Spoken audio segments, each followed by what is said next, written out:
오늘 3번 훈련자 요셉의 자세에 대해서 봅니다.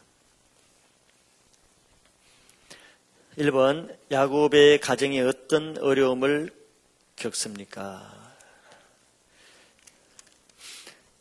양식을 사간 지가 오래됐겠죠. 오래됨에 따라서 양식이 이제 다 떨어진 것 같아요.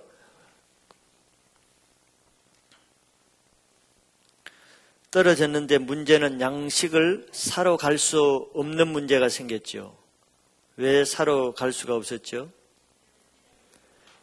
야곱이 그때까지 베냐민을 보내지 않겠다고 고집하기 때문에 그렇습니다. 시므온을 애굽의 인질로 잡혀놓고 여기는 양식은 다 끊어져 가고 이제 굶어 죽게 된 상태인데 야곱은 그때까지 베냐민을 내어줄 생각이 없었죠.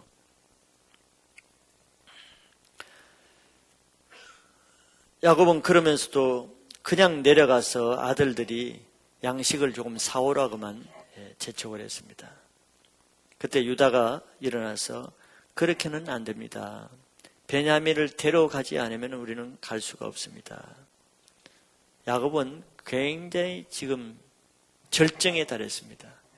가족의 가장으로서 양식이 없어 굶어 죽느냐 하는 문제와 아니면은 자기 애지중지하는 하나 남은 베냐민 하나를 잃느냐 하는 결단을 해야 되는, 둘 중에 하나 선택해야 되는 야곱으로서는 어떻게 보면 또 인생에 굉장히 큰 위기상을 맞이한 것입니다. 하나님이 사실 이렇게 몰아치는 거죠. 지금 뒤에 보면 알겠지만 하나님이 야곱을 훈련시키기 위해서 주어진 환경 여건을 통해서 야곱을 죄어들고 있는 것입니다. 2번 보면은 유다가 야곱에게 어떤 제안을 하며 야곱이 어떤 결단의 지시를 합니까? 유다가 어떤 제안을 하게 되죠?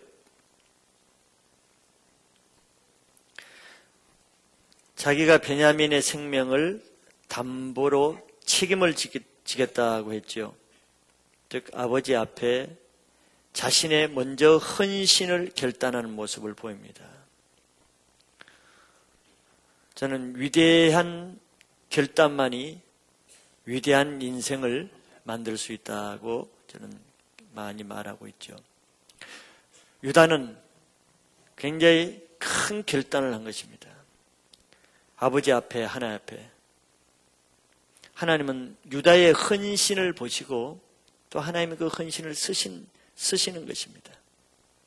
우리가 마음 없이 하는 것은 하나님이 받지 않지만 내 마음은 우리의 생명입니다. 내 마음을 들여서 하는 데는 하나님이 그 마음을 움직이십니다. 자, 유다가 이렇게 헌신하는 결단을 보일 때 하나님은 야곱의 마음을 움직이셨죠.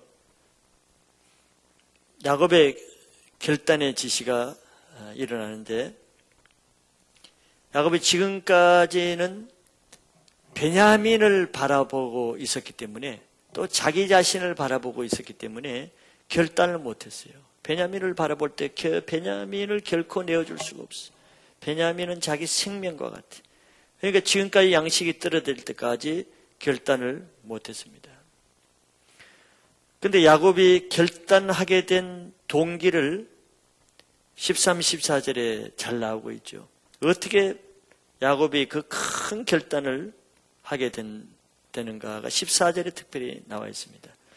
전능하신 하나님께서 그 사람 앞에서 너희에게 은혜를 베푸사 그 사람으로 너희 다른 형제와 베냐민을 돌려보내게 하시기를 원하노라. 내가 자식을 잃게 되면 이러리라. 에스더와 같은 결단을 했습니다. 어떻게 이런 결단을 하게 됐냐? 지금까지 베냐민을 바라볼 때는 결단할 수 없었어요. 그런데 야곱이 이제는 누구를 바라봤습니까? 전능하신 하나님을 바라봤어요. 이게 우리 눈이 이렇게 중요한 것입니다.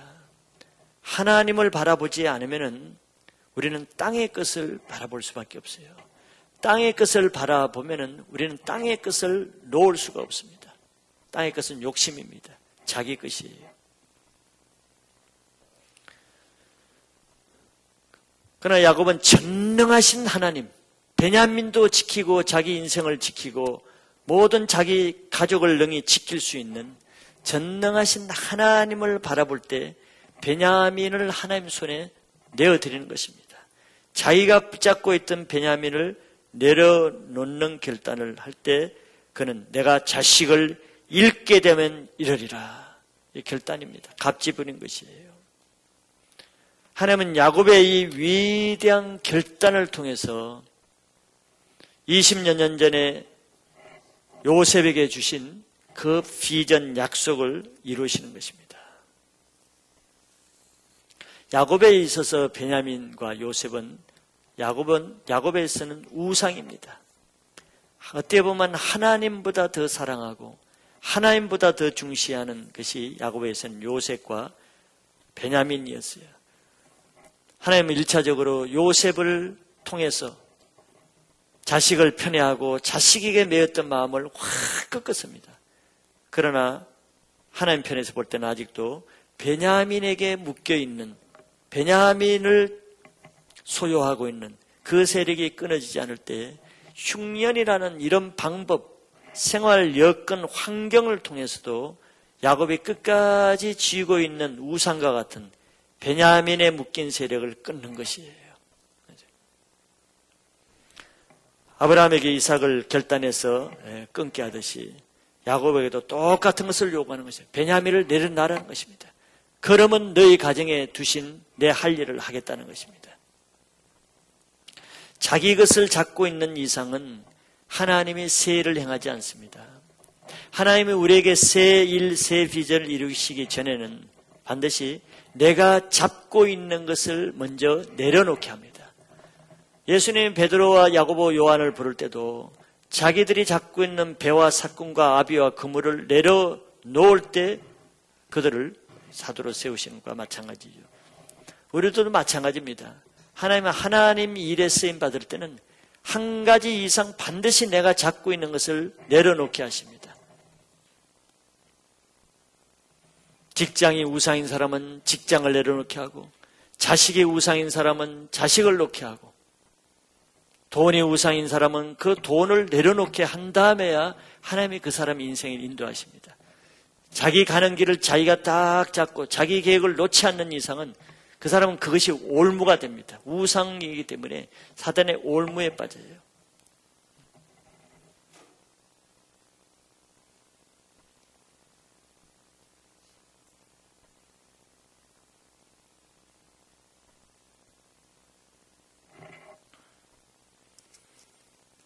오늘 일란자매님 간증을 했죠. 여기 어머님 여부가 계시지만 일란자매가 먼저 간증을 했으니까 제기하는 것입니다. 하나님 일란자매가 딱 했죠. 그 남동생 항구에 묶인 마음을, 부모의 마음을 놓고 항구에게 매여 있지 말라는 말을 제게 많이 줬거든요. 그런데 그 부모들이 아직 믿음이 안 따라하기 때문에 제가 그걸 얘기를 해줄 수가 없었어요. 하나님이 기뻐하지 않습니다. 그 아들에게 묶인 마음, 그것 때문에 가정이 풀리질 않는 거예요. 내가 그걸 마음에만 늘 두고 타이밍을 봐서 얘기해줘야겠다는데 딱 하나님이 그 딸을 통해서 딱 얘기를 하게 하세요. 하나님은 여러분 정확합니다. 알아요. 어떤 사람은 묶인 문제들이 왜 신앙이 안 풀리고 하는 걸 다 보면은 다 답이 있습니다. 그러나 그 사람이 그걸 받아들일 때가 되면은 받아들이지, 받아들일 때가 되지 않으면 그걸 놓을 때까지는 계속 그 훈련시키는 거예요. 하나님은 자기 자식이라도 부모라도 하나님 위에 서는 걸 원치 않습니다. 누구든지 나를 따르고자 하는데 부모와 처자와 형제와 자매와 및 자기 목숨까지 버리지 않으면 능히 나의 제자가 되지 못한다는 거예요. 이 야곱이 베냐민과 요셉을 그렇게 채색옷을 입히고 할 때 요셉이 팔려버리는 가슴에 가장 큰 상처와 정말 어떤 충격이 있겠어요. 딴 아들도 아니고. 하나님은 그렇게 하신 분이거든요. 그 다음에 이제 베냐민을 쥐었다고 품에 싸고 있으니까 하나님은 마지막 야곱에게 남은 베냐민까지도 지금 끊어뜨리는 것입니다. 놓으면은 그 인생이 형통하게 되는데 자기가 잡고 있으면 거기서 썩어지는 거예요.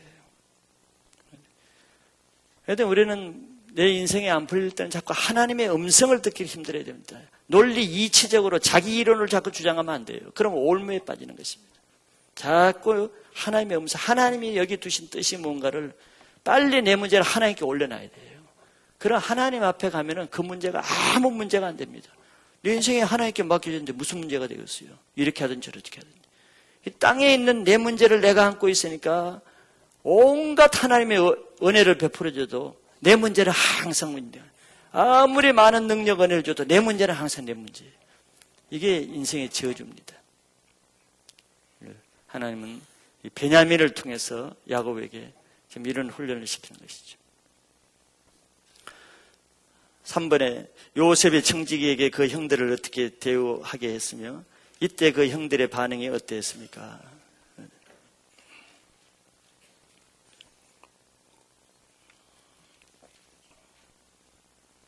요셉이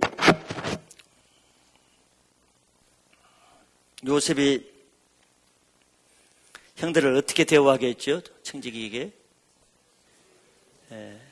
이제 베냐민을 데리고 다 온 것을 요셉이 볼 때는 이제 마지막 정리를 하기 위해서 청지기에게 전심을 자기 집에서 전심 만찬을 준비해서 따로 식사를 하도록 따로 인도하라고 지시를 했습니다. 특별 대우를 해주는 거죠. 그런데 형들은 어떤 반응을 보였어요? 형들은 그걸 기뻐하는 것이 아니라 바짝 긴장하고 지금 두려워하고 있죠. 굉장히 두려워하는 이유는 전에 자기 양식값이 자기 자료에 다시 들어온 것을 기억하고 이것이 양식값을 안 내고 떼어먹은 이런 죄책감에 의해서 지금 염려하는 것이죠. 그리고 자기들을 노예로 억류하고 나귀들을 다 뺏고 굉장히 두려움으로 공포심으로 좀 차 있는 모습입니다. 그래서 그들이 먼저 청지기에게 우리들이 전에 모르고 가져왔던 돈은 물론이고 양식값을 도로 다 가져왔다고 그렇게 해놓으니까 그 청지기는 염려하지 말라. 그건 다 하나님이 넣게 한 것이다. 안심을 시켜주죠.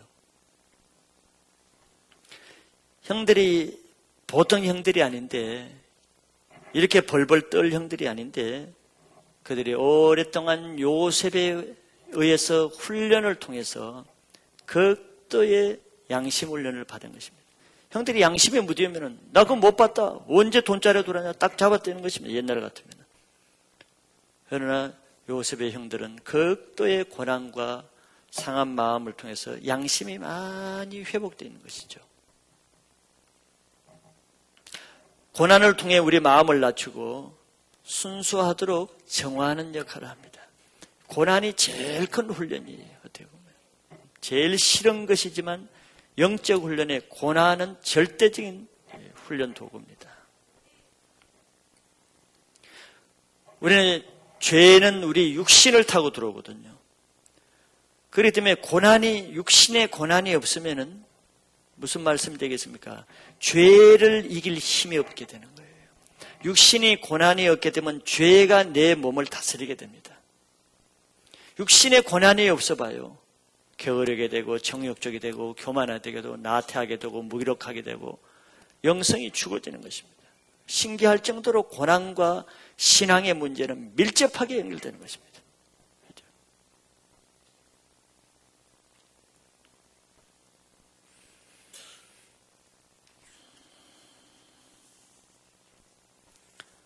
저는 아이들을 교육하는 저 나름대로의 원칙은 고난받으면서 자녀를 양육하는 것이 제 원칙입니다.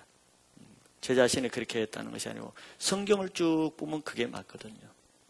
즉 아이들을 자라날 때 편하게 모든 육신을 다 채우고 해달라는 것을 다 채우고 난 그것은 좀 위험한, 영적으로는 그것은 아주 안 좋은 것이라고 보고 저는 우리 딸애들한테 만날 때마다 가끔씩 하는 얘기가 뭐냐면 너들 시간 나면은 해병대 훈련에 좀 들어가라. 여군에 지원하든지 해병대 그 특수훈련 3개월 아니면 한 달이라도 좀 들어가서 나 훈련 받았으면 좋겠다. 난 진심입니다. 자기들은 농담으로 하는 것 같지만 난 심각하게 얘기해요.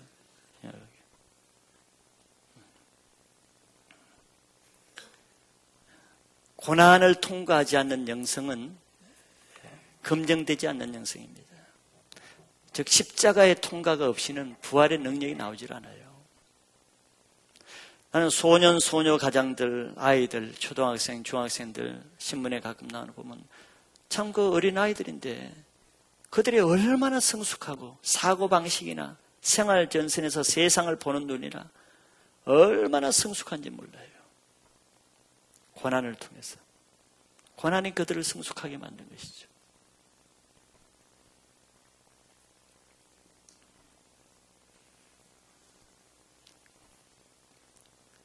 그렇게 자매들이 설날 전에 주말에 사역자실에 가니까 뭐 이명박 장로님 나오는 간정을 보고 있더라고. 그래서 그거 어떻게 보냐고 했더니 인터넷 치면 된대요. 그래서 올라와서 치면 되는가 안 되는가 한번 봤더니 치면 되더라고. 그래서 그냥 보는 김에 끝까지 보게 됐는데 주로 뭐 어머니의 신앙을 많이 강조했지만 여러분들 뭐 아시겠지만 그 많은 고난, 가난으로 인한 그 고생을 해본 사람의 사고와 생각과 남을 이해하는 폭과 세상을 바라보는 폭은 그렇지 않은 사람과는 많이 다를 수 있습니다. 많이 달라요.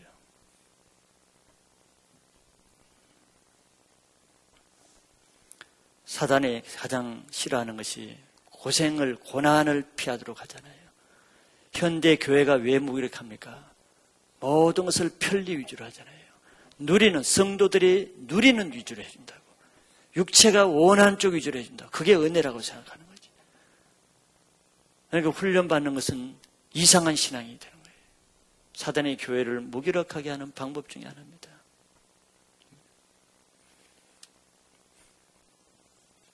저는 만약에 내가 목회를 은퇴한다 그러면 70, 80대더라도 저는 하나 앞에 갈 때까지는 훈련받는 사람, 선교사든지 일꾼들이 훈련시키는 일을 하다가 하나 앞에 가는 그런 생각을 많이 합니다.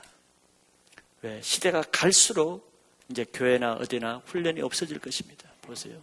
지금도 많이 우리가 신앙생활하던 30년 전에 비해서 지금은 선교단체도 물리고 모든 신앙단체, 교회는 물론이고 훈련이 현저하게 없어집니다. 누리는 신앙입니다. 이러면 이제 많은 사람들이 30년, 40년 되면은 유럽의 기독교와 똑같이 닮아가는 현상이 있다고 경고를 많이 합니다. 유럽 기독교 여러분들 아시죠? 엄청난 교회들이 다 술집이고 쇼핑센터고 다 다른 건물로 폐해된 거.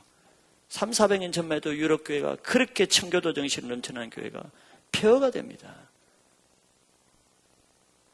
훈련이 없어지면 죄는 육신을 타고 들어오기 때문에 죄를 막을 수가 없는 거예요. 죄를 막을 수 없어요.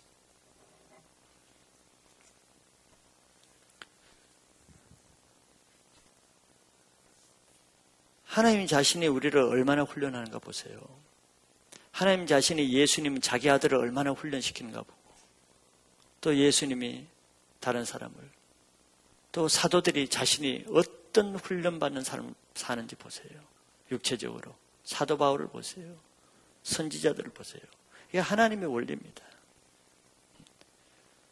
그래서 저는 큰 교회를 하기가 겁나는 거예요. 큰 교회를 하면 훈련이 어렵습니다. 훈련은 항상 하나님이 택하신 사람을 상대로 해야지 다수를 상대로 훈련하는 것은 불가능합니다. 그건 훈련의 의미가 없어요. 창세기도 이미 훈련의 차원을 떠난 것입니다. 누리는 사람들이 많이 생겨버리거든요. 성경 지식을 누리기 위해서 참석하는 사람들이 많아버리거든요. 훈련을 안 받으려면서. 겨우 소감 하나 쓰는 것도 그냥 면평으로 쓰고. 그래서 이거는 많이 부패된 것입니다. 그 영혼이. 또 훈련은 죄를 막는 최선의 방패예요. 훈련은. 훈련받기 위해서 훈련받는 것이 아닙니다. 훈련이 끊어지면 그 다음부터 죄가 밀려오는 거예요. 3번 요셉의 청지기에게 그 형들을 어떻게 대우하게 했으며 이때 형들의 반응이 어땠습니까? 요셉의 형들을 어떻게 대우했죠? 그 형제들을?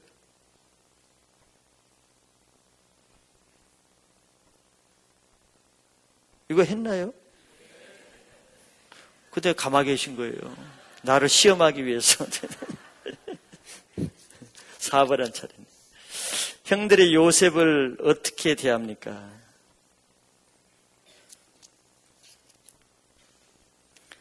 형들은 요셉이 나타나자 먼저 예물을 드렸죠. 야곱이 마련해준 예물을 드리고 그 다음에 그 앞에 엎드려 절을 했어요. 지금 요셉에게 절하는 것이 몇 번 나옵니다. 계속. 한두 번도 아니고. 형들은 요셉의 꿈이 절대 이루어지지 못하도록 애굽에 팔았는데 오히려 하나님은 그 사건을 통해서 요셉의 꿈이 애굽에서 이루게 해서 형들로부터 절을 하게 하는 절묘한 드라마를 만드시는 거죠. 하나님을 거역하게 살면은 내가 이기는 것 같지만 얼마 후에는 그것이 다 자신에게 돌아온다는 것을 아셔야 됩니다. 시편 37편 14, 15절 악인이 칼을 빼고 활을 당겨 가난하고 궁핍한 자를 엎드리며 행위가 정직한 자를 죽이고자 하나 하나님은 그 칼은 자기의 마음을 찌르고 그 활은 부러지리로다 그랬어요. 하나님이 그렇게 하신다는 거죠. 남을 못되게 죽이려고 하는 그 칼은 결국 얼마 지나지 않아서 자기에게 돌아옵니다. 보세요. 하나님의 약속입니다. 남에게 돌아갈 것 같지만 의인을 해하고자 하는 그 칼은 자기에게 되돌아옵니다. 그래서 악인의 형통한 오래 가지 못하고 쇠하기 때문에 악인의 형통함을 부러워하지 말라는 거예요. 불평하지 말라고 하는 것입니다. 다시 말하지만 지혜로운 자가 되기 위해서는 자기에게 악하게 행하는 악인을 상대로 악인을 바라보면서 인생을 사는 사람이 가장 어리석은 사람이죠. 이제 사람들이 그렇게 살기가 쉽단 말이죠. 나에게 악하게 하는 늘 그 사람을 묵상하고 그 사람을 사모하고 그 사람을 생각하고 길을 갈 때도 생각하고 누워서 잘 때도 생각하고 밥을 먹을 때도 그 사람을 묵상하고 이렇게 살게 되죠. 악인을 위해서 사는 것입니다. 악인을 바라보면서 사는 것이죠. 악인을 상대로 사는 것이에요. 이게 사단이 주는 책략입니다. 그 악인은 사단이 부리는 하수인입니다. 결국 사단을 상대로 사단을 바라보면서 살게 하는 것이죠. 그럼 어떻게 돼요? 짜증과 분노와 불평과 패배의식과 괴로움과 온갖 원망과 이런 인생으로 되는 거죠. 요셉처럼 우리는 악인을 상대로 사는 것이 아니고 악인이 그럴지라도 내 인생을 인도하시는 하나님을 상대로 사셔야 됩니다. 그러면 하나님이 그 모든 것을 다 갚아주시는 의인 위주로 하나님이 다 인도하시는 것입니다. 시편 23편 5절 주께서 내 원수의 목전에서 내게 상을 베푸시고 기름으로 내 머리에 바르셨으니 내 잔이 넘치나이다. 이때까지는 기다려야 되는 거예요. 하나님이 일하실 때까지. 믿음이 없는 사람은 이전에 잔을 붓기 전에 이미 컵을 내던져 버려요. 상에 음식이 차려지기 전에 상을 부숴버리는 일을 한단 말이에요. 하나에 원망하면서 왜 나를 이렇게 대합니까? 하나님이 내게 상을 차려주실 때까지 내 잔을 채울 때까지 내 머리에 기름을 바를 때까지는 포기하지 말고 기다려야 되는 거예요.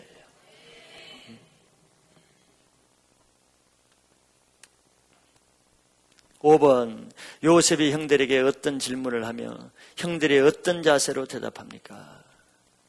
요셉의 질문은 안부를 물었죠. 너희 아버지 잘 계시냐?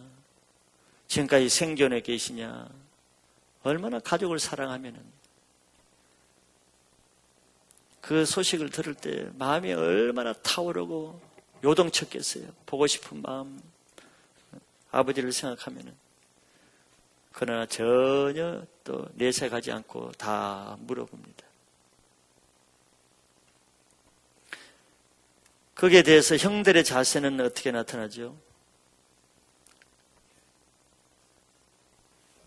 형들은 자신을 뭐라고 해요? 28절에 우리는 주의 종입니다. 주의 종 우리 아비가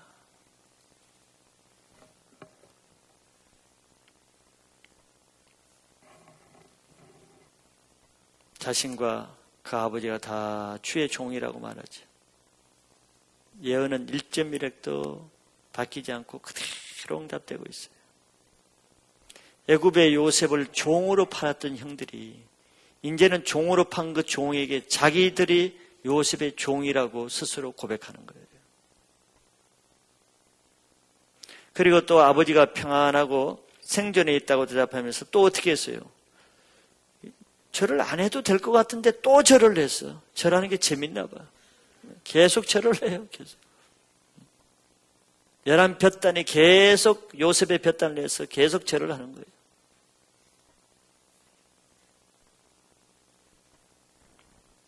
하나님은 분명히 하나님 편에 선 사람 위주로 일하십니다. 이걸 믿으셔야 돼요. 6번 넘어가면 요셉의 동생 베냐민에 대한 마음이 어떠합니까? 베냐민을 처음 만나고 요셉이 어떻게 하죠?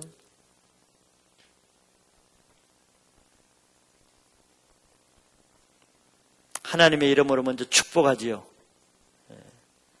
하나님이 내게 은혜 베푸시기를 원하노라. 하나님의 이름으로 축복을 해줍니다. 유일한 친혈육입니다. 라헬에게서 난 유일한 친동생이죠.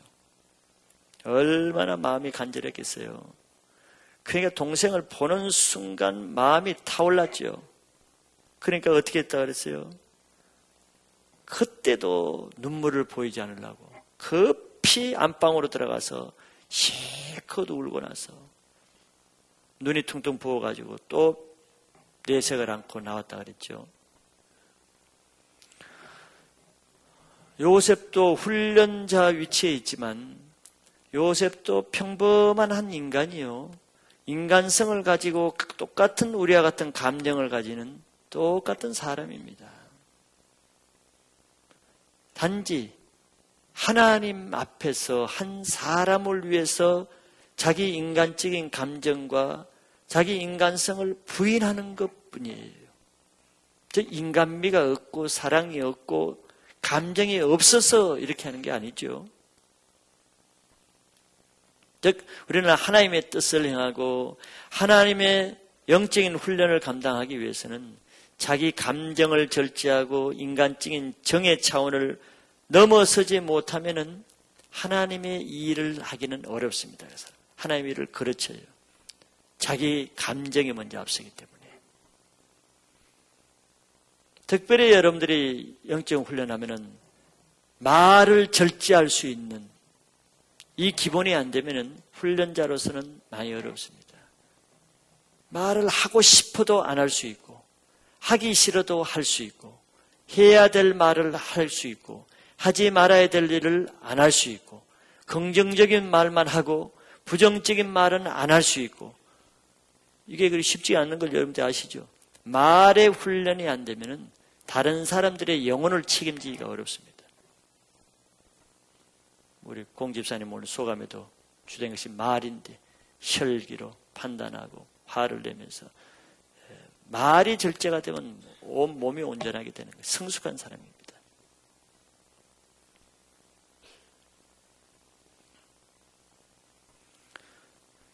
말은 마음에서 나오죠. 감정도 마음에서 나옵니다. 그러니까 감정을 다스릴 줄 알고 말을 다스릴 줄 아는 사람은 자기 마음을 다스릴 줄 아는 사람이에요. 자기 마음을 다스릴 줄 알아야 하나님 앞에 다른 영혼을 책임질 수가 있는 거예요.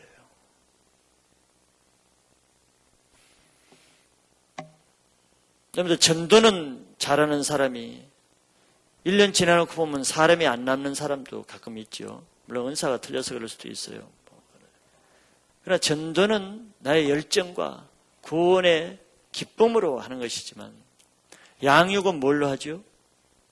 인격으로 합니다.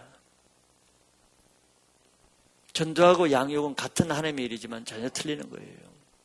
양육은 사람을 키워서 또 다른 일꾼으로 훈련시키고 하나님 나라를 확장시키는 용사를 만드는, 즉 성경 말로 하면 모든 족속으로 제자를 삼는 것입니다.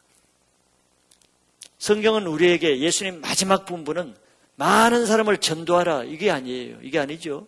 그게 아닙니다. 모든 민족과 족속으로 제자를 삼으라는 것이에요.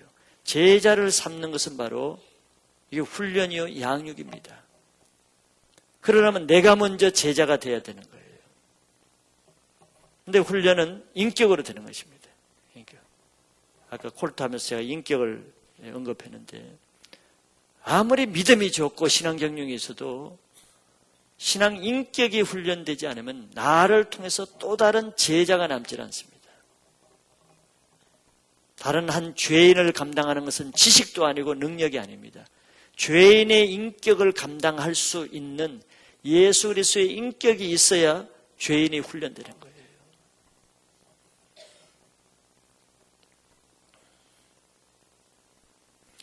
훈련을 목적을 가지고 훈련받아야지, 훈련받기 위해서 훈련받으면 그거는 무의미한 것이에요.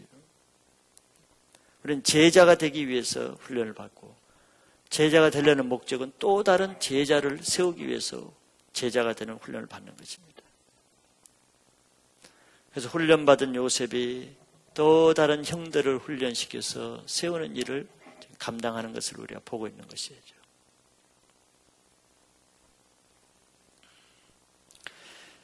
인간적인 감정을 부인한다고 그 사람이 가지고 있는 인간적인 사랑이나 인정이 없다는 것과는 다르다는 것을 제가 말씀하고 있습니다. 인정이 원래 없는 사람이라면 인정을 부인할 일도 없는 것이죠. 훈련도 안 되고. 예수님이 왜 위대하느냐 하면은, 예수님은 사랑이 얼마나 많습니까? 긍휼이 얼마나 많아요. 자비가 얼마나 많습니까? 그런데도 예를 들면 38년 된 병자 한 사람만 딱 고치고 나머지는 나 몰라라 하고 떠나시는, 그것이 위대한 훈련자의 인격인 것입니다. 그냥 인정만 많은 사람은 그렇게 할 수 있겠어요? 인정 때문에 다 안수해주고 말지.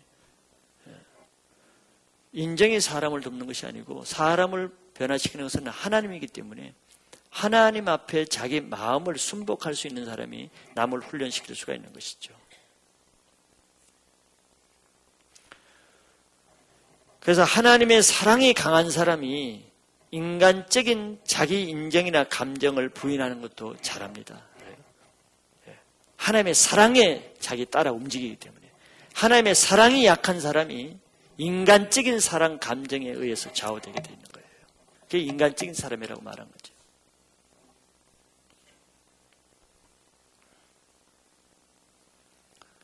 그래서 우리는 사람에게 좋게 하는 것보다는 하나님께 좋게 하는 일을 해야 되고, 사람이 원하는 대로 하는 것이 아니라 하나님이 원하는 것을 쫓아야 되고, 사람의 때를 따라 행하는 것보다 하나님의 때를 따라 행해야 되는데, 지금 요셉을 통해서 그것을 다 보고 있는 것입니다. 이 세 가지가 다 나타나요. 요셉은 아직까지는 자기를 드러낼 때가 아니라고 생각해서 아직까지는 자기 정체를 드러내지 않고 안방에 들어가서 울고 나오는 것이죠.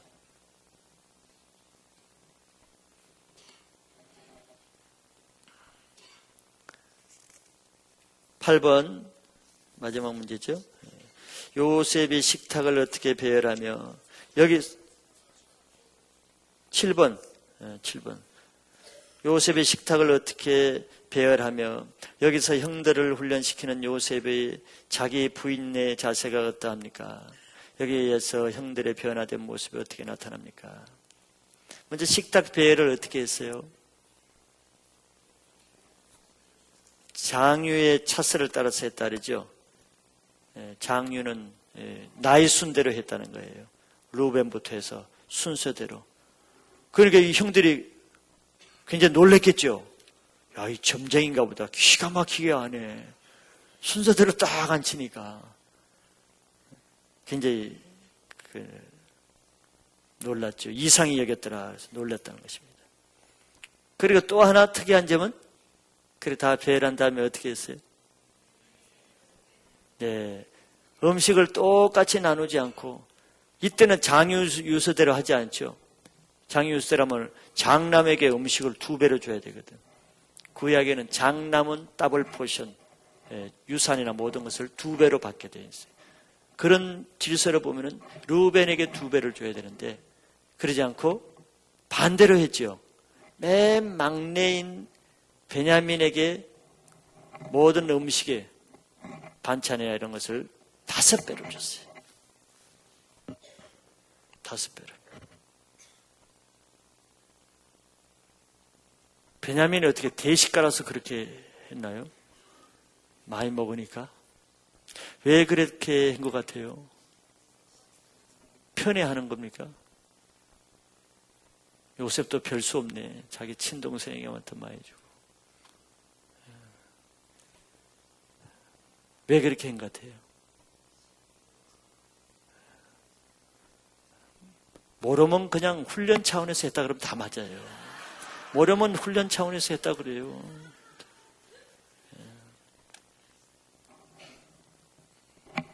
형들이 자꾸 뭐 소리가 나냐? 그랬더니 형들을 마지막 단계까지 요셉은 철저하게 훈련 차원에서 합니다.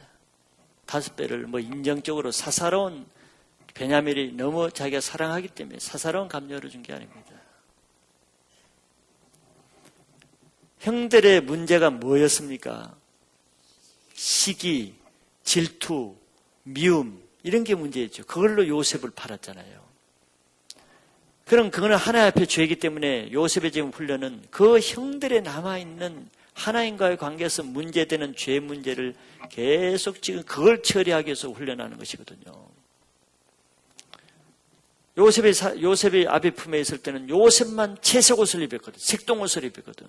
그것 때문에 형들이 시기하고 질투했단 말이에요. 요셉을 특별 대우했으니까, 동생을.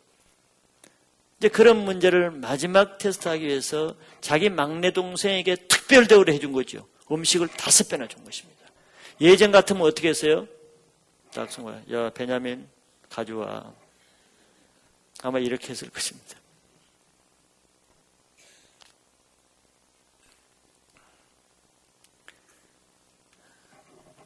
그런 형들의 문제가 반드시 해결되고 또 치유가 돼야 될 문제이기 때문에 요셉은 의도적으로, 계획적으로 훈련 차원에서 그렇게 한 거예요.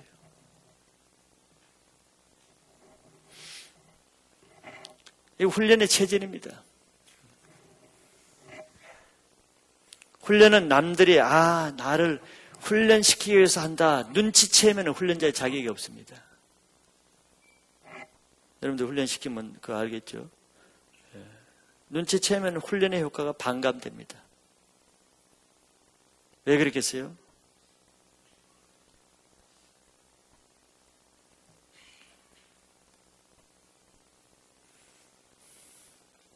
그럼 훈련이 안 되고 일로 하게 됩니다. 사람을 위해서 하게 되는 거죠. 사람 눈치 앞에서 하게 되는 거예요. 이미 훈련이 안 됩니다. 훈련자의 어려움이 그거예요. 의도를 알려주면은 훈련자는 욕을 먹지 않습니다. 오해받지 않습니다. 우리 목사님이 나 요거 훈련시키기 위해서 하니까 오해가 안 됩니다. 그러나 의도를 나타내지 않으면 나를 미워하고 나를 이렇게 미워하고 온갖 오해와 불만과 대적하고 불평하고 이것이 훈련자가 감당해야 될 어려움이죠. 예수님이 감당한 것이 바로 그거죠.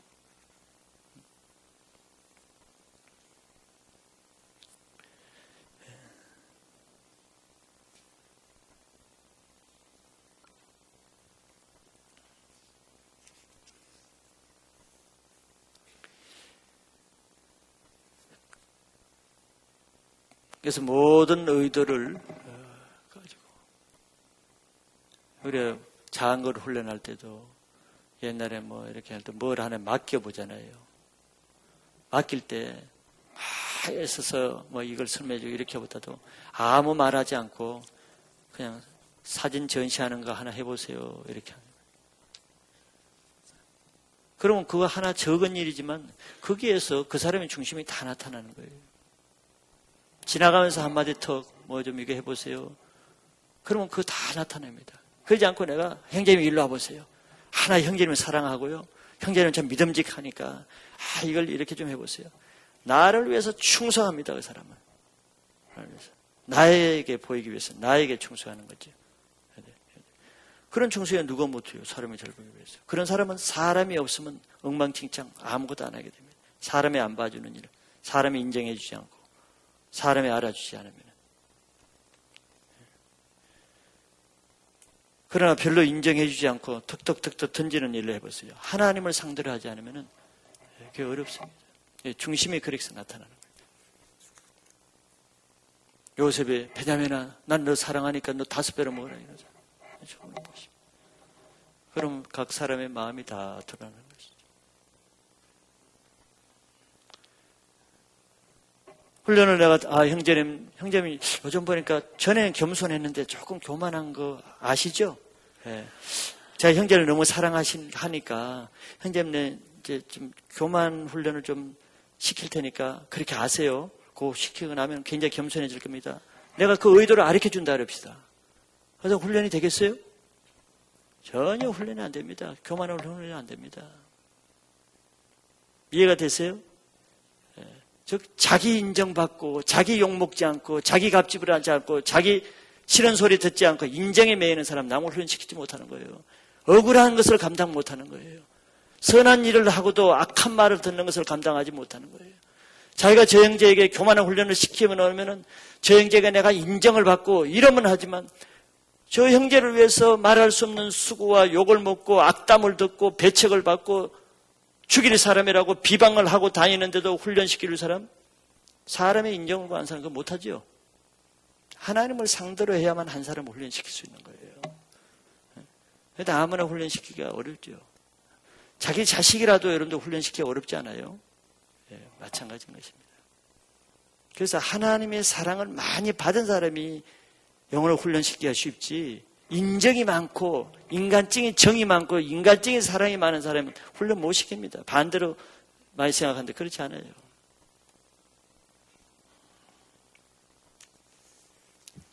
이건 다 리더십 문제에서 나중에 다룰 문제.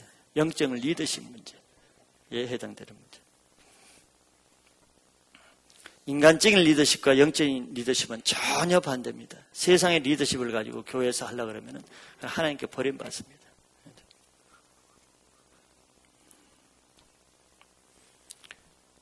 그러나 정말 여러분들 세일장 중에서도 진실로 영혼들을 사랑하는 사람 보세요. 그 영혼으로부터 말할 수 없는 가슴이 터지는 욕을 먹고 비방을 받고 오해를 당하는 정말 억울한 꼴을 당하는 이런 사람이 참 목자입니다. 그런 사람은 정말 그 영혼을 위해서 있는 세일장이에요. 하나 싫은 소리 안 듣고 힘든 일 안 하고 날 영혼들에게 좋은 세일장 소리 듣고 칭찬받는 이런 사람들은 사실은 성경에서는 사꾼이라 그러죠. 사꾼 목자라. 한 영혼을 그렇게 해서 세워지지 않습니다. 그래서 고난이 없는 사람은 영혼을 세울 수가 없어요.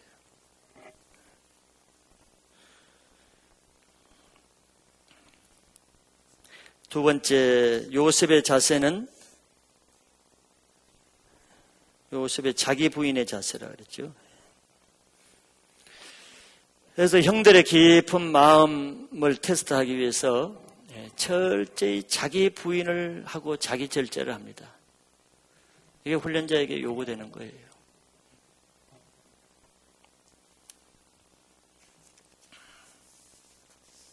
형들을 변화시키기 위해서는 자기 자신이 먼저 죽어져야 되는 것이죠. 자기가 갑지보를 감당해야 됩니다. 그래서 형들의 과거의 죄 문제들을 철저히 테스트하고 지금 검증하는 작업을 하는 것이죠. 그것이 증명이 되고 검증이 되기 전까지는 절대 자기 신분을 내지 않고 있잖아요. 오히려 자기 감정을 부인하고 절제하는 모습을 보이죠.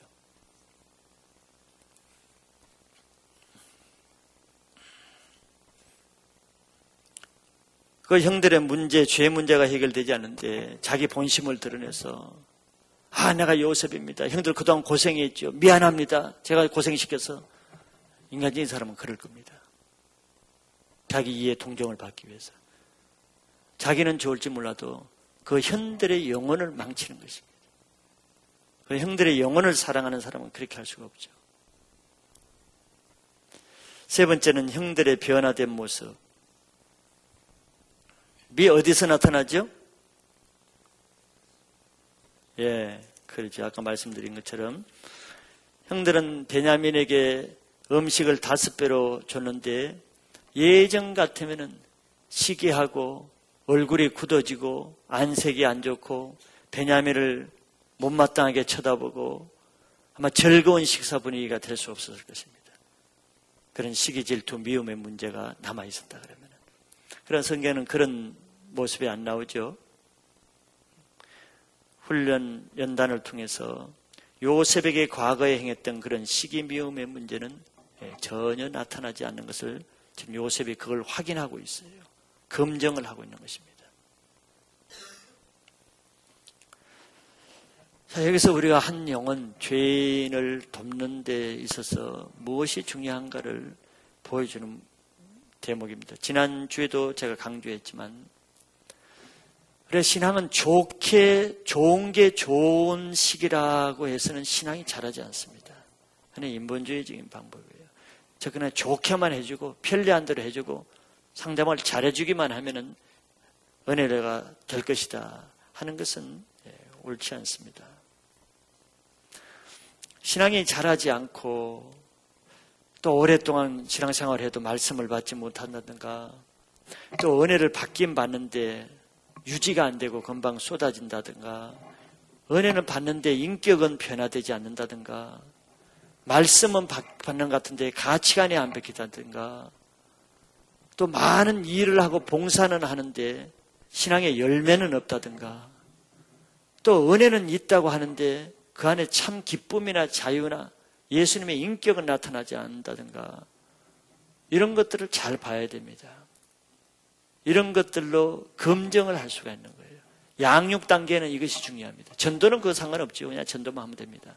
그러나 사람을 일꾼으로 세우기 위해서는 영적 리더는 이런 눈들을 가지고 영혼들을 살펴야 됩니다. 보면 여러분 관심을 가지고 보면 보입니다.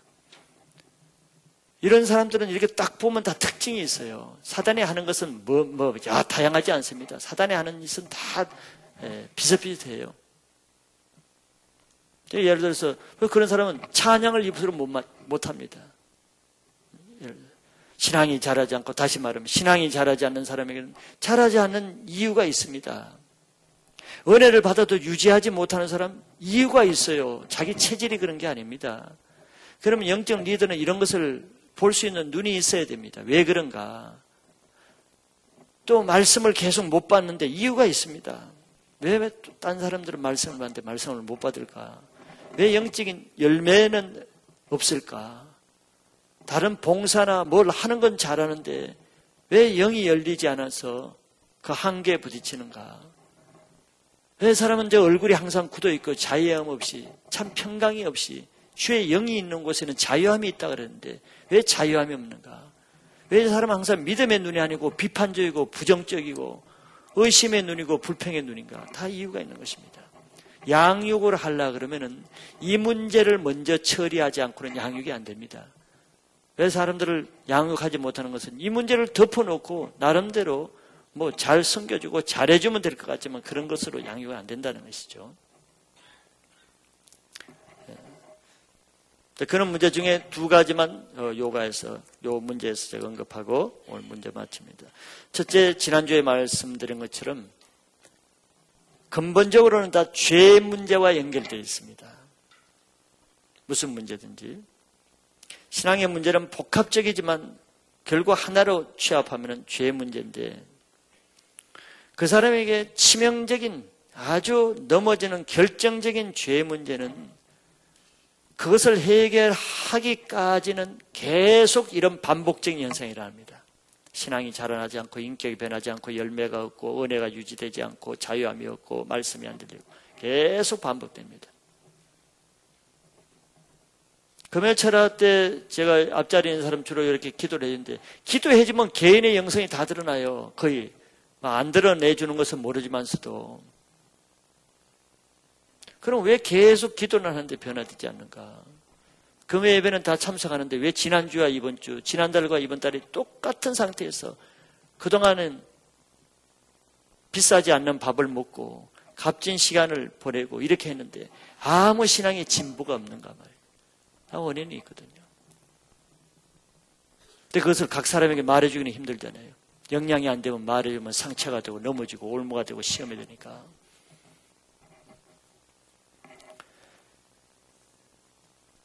그래서 죄의 문제는 반드시 고백되어져야 할 죄, 회개되어져야만 그 다음 단계로 넥스트 스텝으로 갈 수 있는 문제는 반드시 그걸 해결하도록 도와야 됩니다. 양육자는. 그러지 않으면 신앙이 자라지 않습니다. 왜? 죄가 있으면 사단의 회방거리를 일단 제공하는 원인자가 되는 거예요.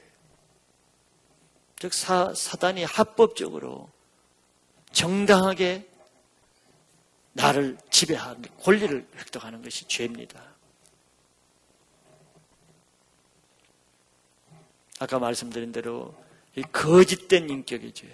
여러분들 한국 사회는 특별히 거짓의 영, 분리의 영들이 많이 있기 때문에 거짓말하는 것을 가볍게 생각하는 이런 문화가 있습니다. 왜? 직장에서나 가정에서나 다 거짓말하니까 정직하게 살 것을 별로 못 보니까. 그래서 세상이나 다른 교회, 다른 사람을 상대로 살면 안 되는 거예요. 성경은 거짓을 굉장히 중요한 이슈로 말하고 있어요.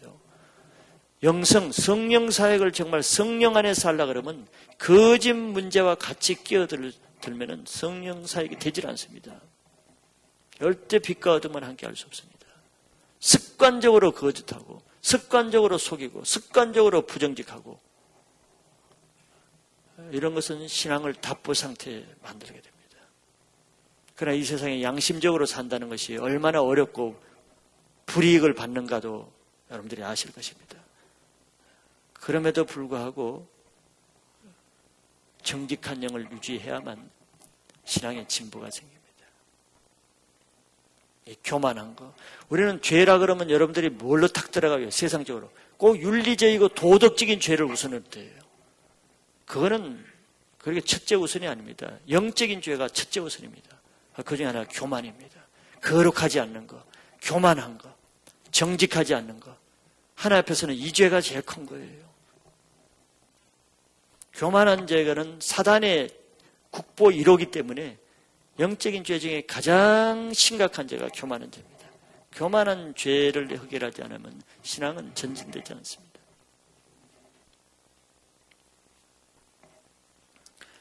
그 다음에 형제를 용서하지 못하고 미워하고 정죄한다든가 음란한 문제라든가 시기 질투하는 문제라든가 분노의 문제라든가 분노의 문제 그는 육신의 가장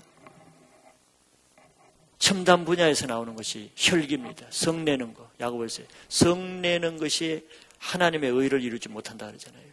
혈기 문제라든가 거역하는 문제라든가 판단하는 문제라든가 이런 것들은 양육 단계에서는 이런 것들이 처리돼야 우리 신앙이 자라나고 변화되고 내가 원하는 신앙을 할 수 있는 기초가 됩니다. 두 번째 제가 언급하고 싶은 것은 히브리서 12장에 말씀한 대로 상처와 쓴뿌리입니다. 우리 쓴뿌리에 대해서는 말씀을 보셨죠. 거의 말씀을 받지 못하고 말씀을 왜곡하고 남에게 굉장히 비판적인 눈을 가지고 부정적인 눈을 가지고 판단하는 눈을 가진 사람은 거의 대부분 그 안에 쓴뿌리가 있는 것이 대부분입니다. 즉 상처를 아직 처리하지 못한 모습이 그렇게 나타나는 거죠.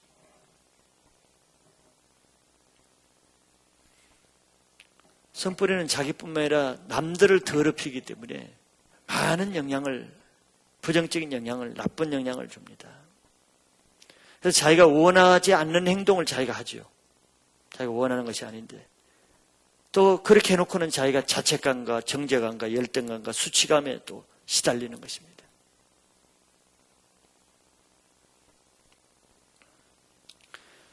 쓴뿌리의 저변에는 사단이 잡고 있기 때문에 쓴뿌리가 있으면 첫째는 하나님의 사랑이 접촉이 안 됩니다. 하나님의 사랑을 깨닫고 느끼고 누리지를 못하는 거예요. 하나님이 사랑하신다는 것을 받아들일 수가 없게 됩니다. 그렇게 되면은 하나님의 말씀을 받아들이는 것이 어렵습니다. 그러니까 비판적인 하나님 말씀에 대해서 비판적이 됩니다. 부정적이 되는 거예요. 하나님을 사랑으로 받지 못하기 때문에. 그러면 하나님과 관계가 그러면은 하나님의 사랑과의 관계가 우선 그렇게 됩니다. 부정적으로. 목회자의 관계, 동역자의 관계, 가족이나 주위 사람과의 관계가 다 묶이게 되는 것입니다. 이게 얼마나 신앙을 어렵게 하겠어요. 이것이 치유가 안 되면 하나님의 말씀을 못 받기 때문에 신앙이 성장할 수가 없잖아요.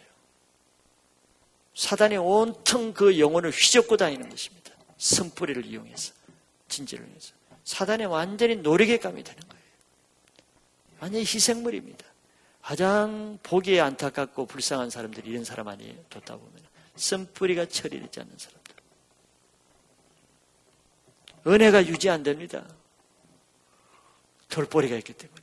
말씀을 받을 때 기쁨으로 즉시 받으나 뿌리가 없어 말라주는. 왜? 돌이 그 밑에 있으니까. 쓴뿌리 돌이 버티고 있으니까. 이런 사람은 기도를 해도 기도가 안 들어가요. 돌에 부딪히니까.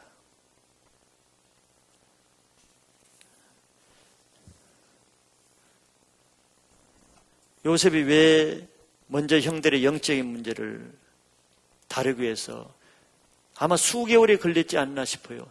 양식을 사가면 몇 개월치를 사가니까 수개월 동안 보지도 못할 사람인데 그렇게 시간을 들이면서 영적인 훈련을 시키는가. 그거는 요셉과 형들의 문제가 아니라 하나님과의 형들의 문제이기 때문에 영적인 문제를 처리하기 위해서 그렇게 하는 거죠. 우리 기쁨의 교회 동역자 리더들이라면은 리더가 되기 위해서는 이런 두 가지의 문제는 기본적으로 여러분들이 다 처리되고 다뤄져야 우리 교회 리더나 통역자로 서는 것이 마땅하다고 봅니다. 이렇지 않으면 다른 사람에게도 소경이 소경을 인도하듯이 그 사람이 돕는 영혼들은 다 그 사람이 또 피해자가 됩니다. 완전하라는 것이 아니에요. 완전하라는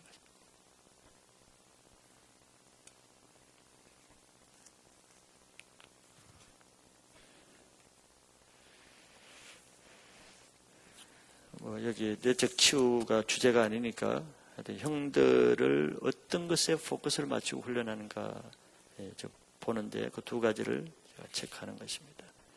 형들은 동생의 편애에 대한 상처가 있습니다. 아버지에 대한 쓴뿌리가 있는 거예요. 그러니까 루벤이 아버지의 서모를 간통하는 것입니다.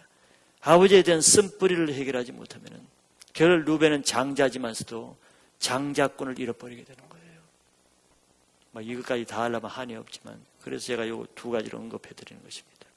여러분들에게도 다 마찬가지 신앙이 자라지 않거나 말씀을 받지 못하거나 부정적인 사람이나 비판적인 사람이나 인간관계가 어려운 사람이나 은혜가 유지되지 않는 사람이나 다 한 번은 여러분들이 치유를 받고 터치를 받아야 될 그런 문제들이지 감춰놓고 더 나갈 문제가 아니라는 것입니다.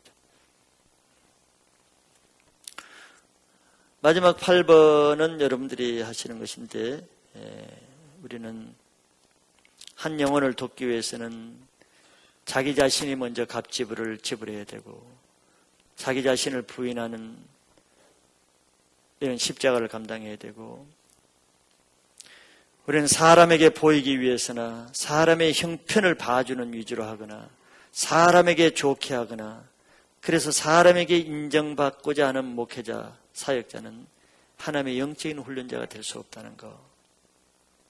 철저히 한 영혼을 하나 앞에 세우기 위해서는 자기가 억울한 십자가, 애매한 대우, 모멸감과 수치와 대적받고 거역하는 이런 갑지불을 감당할 수 있는 사람만 영혼을 제자로 세울 수 있고 그것은 하나님의 사랑을 먼저 받고 영혼을 사랑할 수 있는 사람만 그런 훈련을 기꺼이 감당할 수가, 훈련자로서 그런 훈련을 기꺼이 할 수가 있는 것입니다.